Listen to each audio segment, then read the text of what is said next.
ہاں، بعض اوقات ایسا بھی ہوتا ہے، کچھ خواہشات کا پورا نہ ہونا ہی ہمارے حق میں بہتر ہوتا ہے۔ وقتی طور پر دل کا ٹوٹنا ہی تو اس رب سے جوڑتا ہے۔ توکل توکل معجزوں کا دروازہ ہے، ایسا دروازہ جس میں بے یقین لوگ کبھی داخل نہیں ہو سکتے۔ تمہارا مقدر تمہارے اپنے ہاتھ میں ہے۔ زندگی کو پرسکون اور بے سکون تم خود ہی بناتے ہو۔ تم وقت کے ساتھ نہیں چلتے ہو، بلکہ جہاں جو حادثہ روک دے وہیں تمام عمر ٹھہرے رہتے ہو۔ تمہارے آس پاس کتنی ہی بے شمار نعمتیں ہوتی ہیں اور تم ایک محرومی کے لیے ان سب کو نظر انداز کر دیتے ہو۔ تم سوچتے ہو دعا مانگنا چھوڑ دینا یقین اور صبر ہے، مگر حقیقت اس سے بہت مختلف ہے۔ یقین تو وہ ہے جب کچھ نہ ہونے کے بعد بھی دعا کے لیے ہاتھ اٹھائے جاتے ہیں۔ صبر تو وہ ہے کہ دل کے تڑپنے کے باوجود معاملات اللہ کو سونپ دیے جاتے ہیں۔ ہاں، ایسا کرنا آسان نہیں ہوتا، مگر ہاں ایسا کر لینے کے بعد آسانیاں ہی آسانیاں ہوتی ہے۔ پھر کیوں پریشان ہوتے ہو؟ جو کام تم نہیں کر سکتے انہیں اللہ کے حوالے کرنا سیکھو، اور جو کام اللہ کے حوالے کر دو اس پر کبھی پریشان مت ہو۔ ہاں، دعا ضرور مانگو، مگر نصیب سے مت لڑو، نعمتوں کو مت ٹھکراؤ، دعاؤں کی بے ادبی مت کرو یہ کہہ کر کہ دعائیں اب قبول نہیں ہوں گی، کیونکہ دعائیں ہمیشہ قبول ہوتی ہے، اور وہ تو اتنا رحیم ہے کہ کافر کا سوال بھی رد نہیں کرتا۔ اس کی شان کو تو یہ بھی گوارا نہیں کہ اس کے در سے اس کو نہ ماننے والا شخص بھی خالی ہاتھ لوٹے۔ پھر وہ کیسے تمہارا سوال رد کر سکتا ہے؟ وہ کیسے تمہاری آواز کو انسنا کر سکتا ہے جب تم اسے بار بار پکارتے ہو؟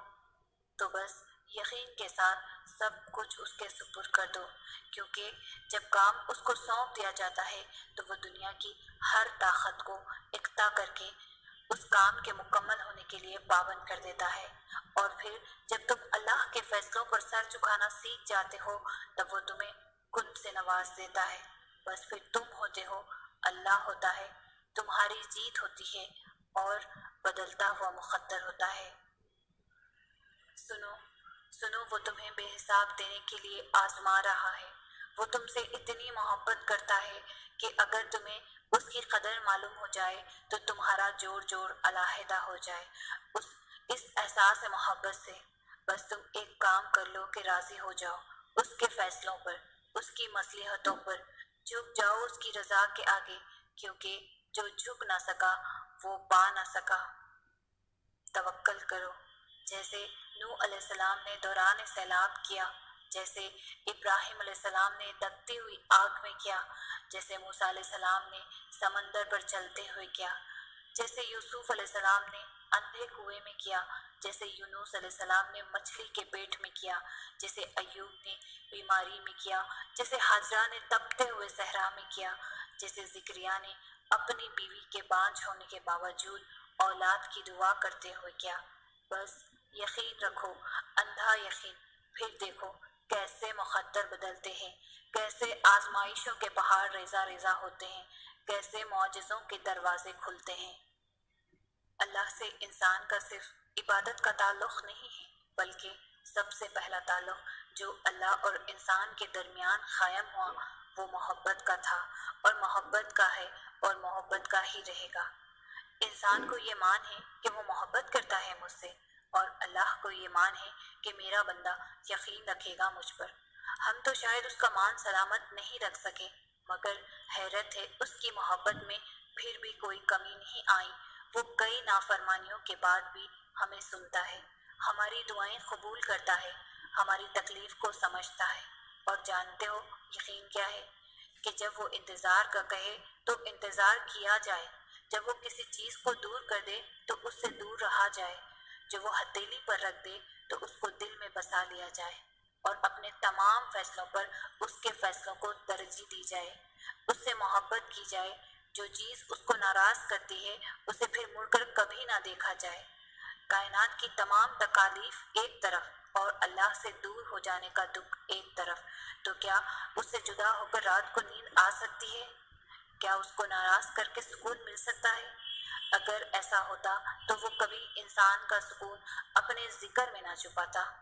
اگر ایسا ہوتا تو وہ کبھی سجدہ نہ بناتا۔ اگر ایسا ہوتا تو انسان کا وجود کبھی بھی اللہ کے بغیر اتنا بے معنی اور خالی نہ ہوتا۔ اللہ یقین والوں کے لیے راستے بناتا ہے، اور جانتے ہو یقین والے کیسے ہوتے ہیں کہ جب ان کی دعائیں بھی ان کے مخالف ہو جائیں وہ تب بھی اللہ سے مانگنا نہیں چھوڑتے۔ ایسا یقین کہ جب ان کی ساری دنیا ان کی آنکھوں کے سامنے بکھرتی ہوئی دکھائی دے رہی ہوتی ہے اور وہ تب بھی آسمان کی جانب دیکھ کر کہتے ہیں ہمیں پتہ ہے تو ہمیں تھام لے گا۔ تو بتاؤ پھر کیا تم اتنا یقین رکھتے ہو اس پر کہ اپنے منصوبوں کو اس کے منصوبے کے لیے ترک کر دو؟ نہیں، تم تو فوراً ڈر جاتے ہو اور پھر زور زور سے کہنے لگتے ہو کہ اللہ نے میری دعائیں تو سنی ہی نہیں۔ بھول گئے ہو اللہ کہتا ہے کہ تم کیا سمجھتے ہو کہ تم کہو گے میں ایمان لایا اور پھر تم آزمان آ جاؤ گے؟ جان ماننی پڑتی ہے تب جا کے اللہ ملتا ہے۔ یقین کی کڑی آزمائش کاٹنی پڑتی ہے پھر جا کر معجزے ہوتے ہیں۔ تو پھر یقین رکھو، ایسا یقین کہ اگر اللہ تمہیں دائیں جانب چلنے کا کہہ دے تو تم چل دو، یہ جانتے ہوئے بھی کہ تمہاری چاہ بائیں جانب ہے۔ پھر دیکھو کیسے وہ بائیں کو دائیں طرف لے آتا ہے، تمہیں اس راستے سے اپنی قدرتیں دکھاتا ہے جہاں سے تمہیں کچھ بھی ملنے کی توقع نہ تھی۔